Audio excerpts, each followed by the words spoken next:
Sri Rama Rama Rameti Rame Rame Manorame Sahasranama Tattulyam Rama Nama Varanane Sri Rama Rama Rameti Rame Rame Manorame Sahasranama Tattulyam Rama Nama Varanane Shri Rama Rama Rameti Rame Rame Manorame Sahasranama Tattulyam Rama Nama Varanane.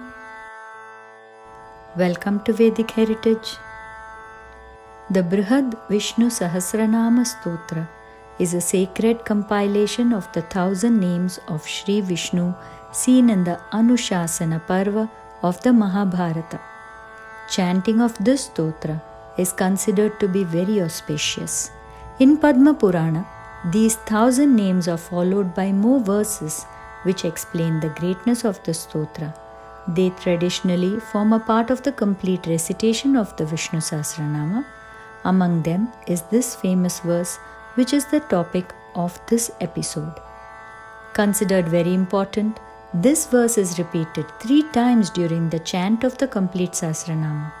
Most of us believe that because the shloka is auspicious, it is repeated thrice. But in fact, it is the meaning of the shloka which carries a powerful message. In this episode, we will look at the meaning of the verse. In order to understand the meaning of the shloka, we need to refer to the one which comes before this. Parvatyuvacha Kenopayena lagunam Vishnur Nama Sahasrakam Patyate Panditair Nityam Shrotumichamyaham Prabho. Parvatyuvacha, Parvati said, Kenopayena lagunam, by which easy method, Vishnur Nama Sahasrakam, the 1,000 names of Sri Vishnu, Patyate Panditair Nityam, which is read every day by the Panditaha. Panditaha mean the Brahmanas or the ones who have learnt the Vedas well. Shrotumichamyaham Prabho, I wish to listen, O Lord. So Parvati Devi asks Lord Shiva, please tell me the easy way to say the 1,000 names of Sri Vishnu which the Panditas recite every day.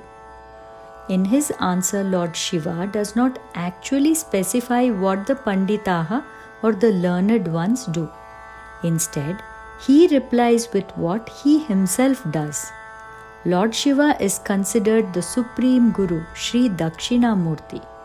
It is he who taught the path of enlightenment to all seekers, and therefore he is the one who can give an apt answer to this question. When he says, I do, he means this is what all enlightened persons do.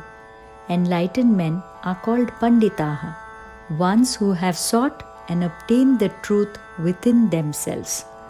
Now let us see Lord Shiva's reply.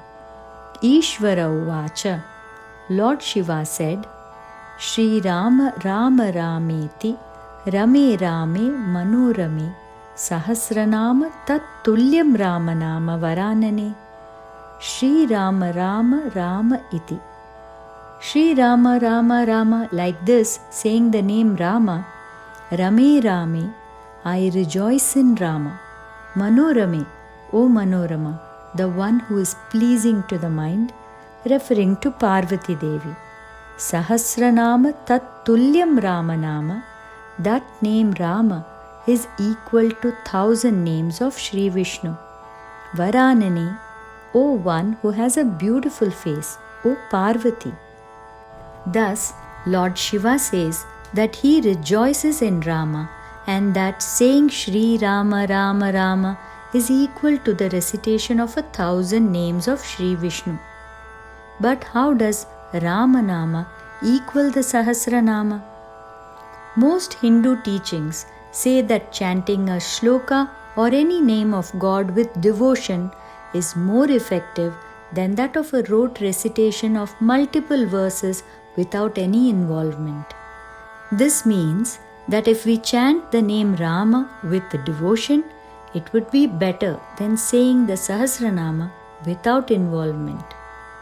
But in case one chants Sahasranama with devotion and concentration, then does Ramanama still equal the 1,000 names of Sri Vishnu?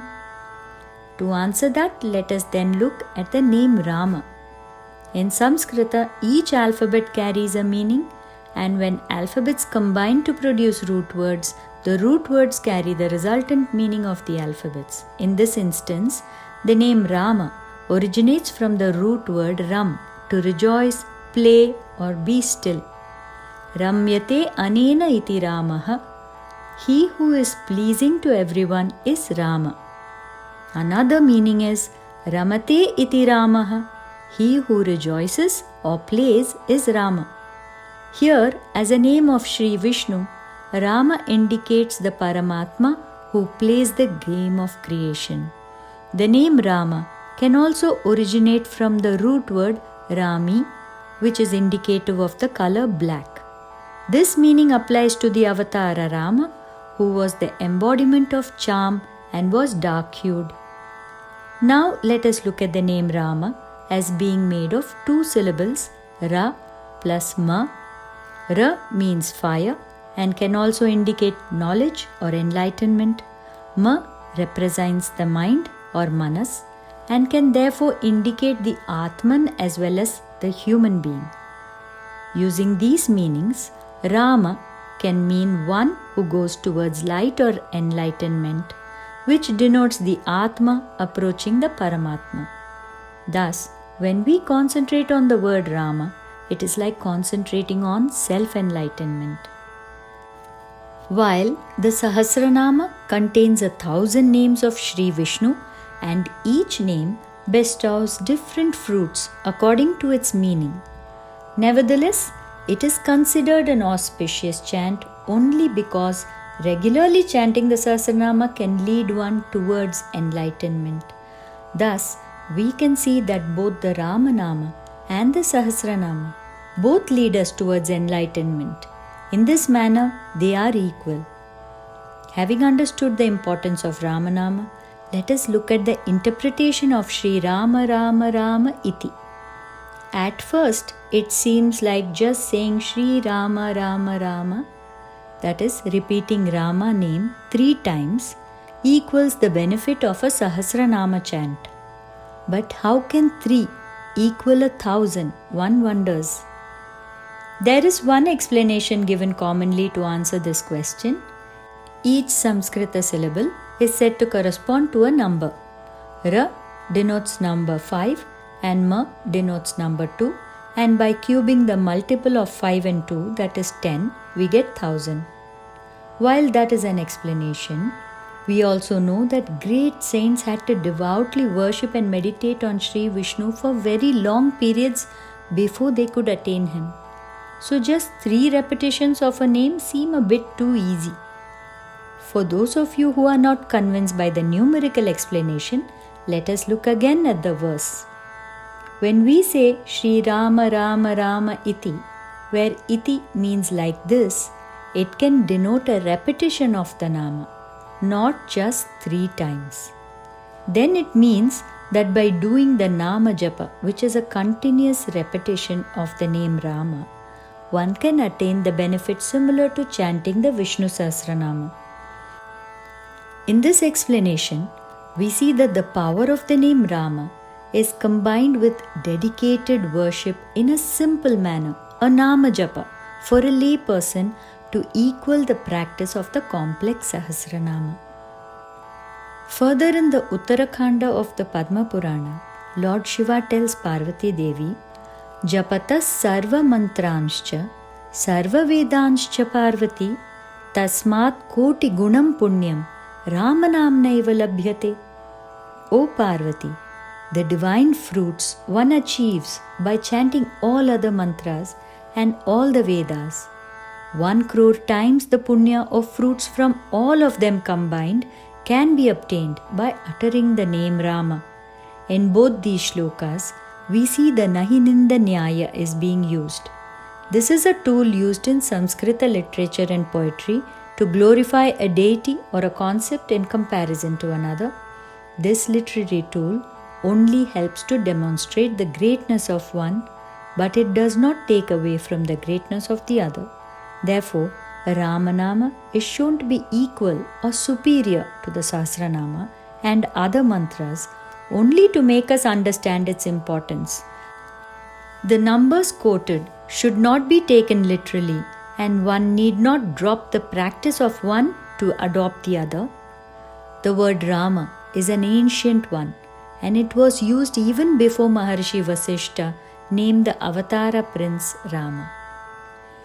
It is said to be a powerful yet benign Nama, which whether chanted with devotion or not, or even if uttered in disdain, can give only benefits, say the learned ones. To conclude, in this shloka, Lord Shiva says that an easy way to approach God is Nama Japa, and the Rama Nama is a powerful Nama which can be chanted in the place of complex and extended chants. I hope that you have enjoyed learning the meaning of this popular verse. If you like the content, do share with others. Thank you for joining me. Hari Om. Jai Shri Ram.